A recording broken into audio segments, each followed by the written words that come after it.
I walked into Emily's List in 1993. There were 16 people working there, 16 women. When I left in 2005, there were nearly 100. I thought I knew something about working on campaigns and raising money, and in pretty short order, I realized that I didn't know anything.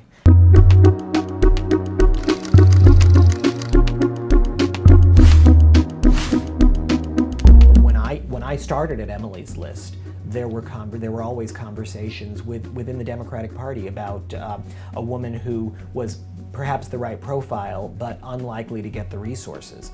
And this was 1993. This is after Emily's List had been around for a while. I think that Emily's List has fundamentally changed the way that electoral politics works, because they have brought down the principal barrier that used to exist for women who were considering running, which was the money, the financial resources. Emily's List, over the course of its existence, has been able to really bring home the message, particularly within the context of democratic electoral politics, that if a viable pro-choice Democratic woman steps up to the plate and is willing to run, the resources will be there for her to do it. Whether it was, the darkest moments of the Debbie Stabenow Senate campaign around Labor Day of that election year, where everybody thought she was going to lose except Ellen Malcolm. I remember, with no hesitation at all, she said to Debbie Stabenow, "If you need an extra $500,000, that's what we're going to do for you." She hung up the phone, she turned and she looked at me and she said, "Debbie Stabenow needs an extra $500,000.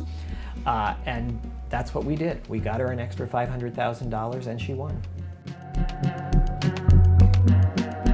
There are so many times, in the gay rights movement, in anybody who's working here on progressive issues in Washington, where we feel so perilously close to the edge, where everything is on the verge of completely falling apart. Even now, in an environment that is arguably better than it's ever been, those who are working against us are as ferocious and tenacious as they've ever been.